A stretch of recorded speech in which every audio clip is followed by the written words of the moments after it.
ลงแล้วนะล้มตัวหนึ่ง Nope. สวยไม่มีตัวนี่พี่เอา ลงมาแล้วหลังไปเลยหลังไปเลยหลังไปเลยเจ็บ Okay. ได้ขอดู Nope. รอยังไงวะเนี่ย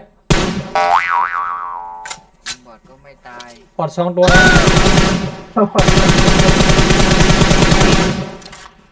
ข้อทีละเม็ดนี่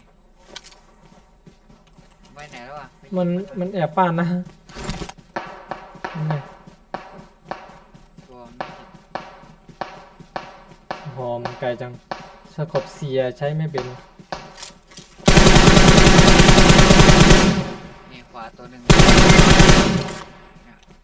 Marked a location. หลังต้นไม้อ่ะอยู่นู่นอีกตัวหนึ่ง Nope.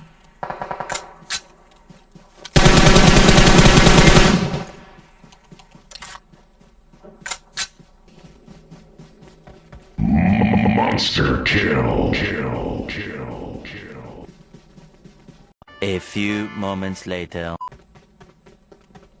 มันมีโพนะ โบแต่ว่า เร็วอย่างเงี้ย กวาดเรียบเลยนะตอนนั้นนะเฮ้ยมาแล้วมากดดัง ก็ดังไหนมาแค่ไหน โกดังข้างหลังเราเนี่ยข้างหน้าแล้ว ดังสามมาเรียกว่ากูดังสาม โกดัง3เหรอนั่นแหละ ก็ดังฝั่งนู้น กูดังสามกี่ตัว เห็นแล้ว วิ่งมา จะข้ามสะพานละจะข้าม วิ่ง น้ำ มา ละ ดูเดียว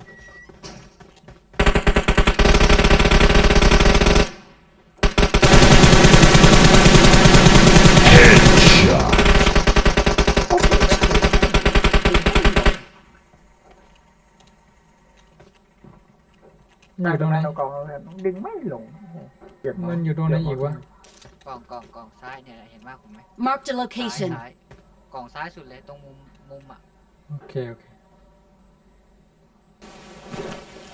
เฮ้ยเหมือนคิดแล้วว่ะเพื่อนเหมือนคิดนี่แล้วว่ะ Enemies ahead. สวยมากเลยไม่เปรียบไหนมันคิดไหน ที่เหมือนวิ่งลงมาคิดตึกแล้วเพื่อนคิดตึกแล้วได้เลยมาเลย นั่นไง แล้วที่เหลือ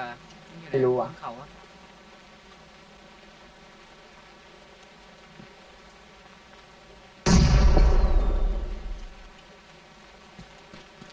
ใครปาระเบิดมั้ง กูมันคิดมาแล้วเพื่อน มาข้างหน้าได้แล้ว Okay. มาถึงข้างหน้าเรานี่นะเบอร์ 2มันอยู่ข้างหน้านะ แต่มันยิงไม่เจ็บผม ตัวเดียว อ่า เฮ้ยสองตัวดิสาม ตามเพื่อนฮัลโหลไปตีบนเขาป่ะเพื่อนตีบนแฟร์ป่ะ ใช่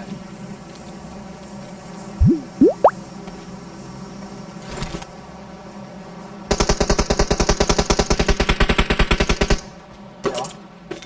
เฮ้ย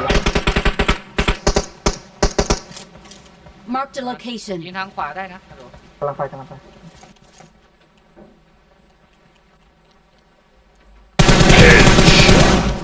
Wow. จบข่าวเอาละอีก2 ตัว ให้อาอยู่แถวในตึกแถวข้างหน้า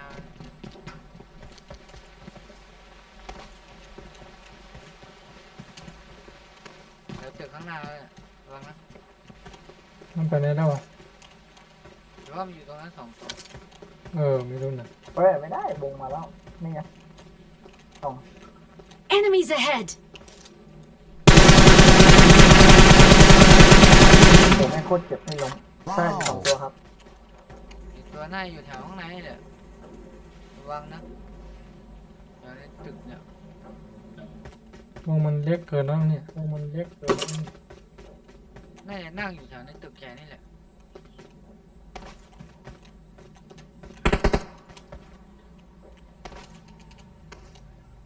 อยู่แถวข้างในนี่แหละผมว่านะตึกหน้าสี หามัน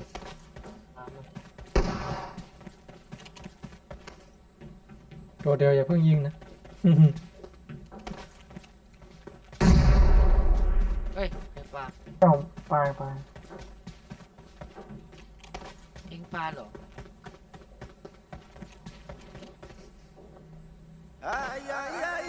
เพื่อนมันน่าจะอยู่ดี เฮ้ยอยู่ตรงนี้ป่ะโอ้โหทำไมยิงมันไม่ตายวะมันแอบอยู่ตรงไหนวะไม่เห็นมันเลย Nope.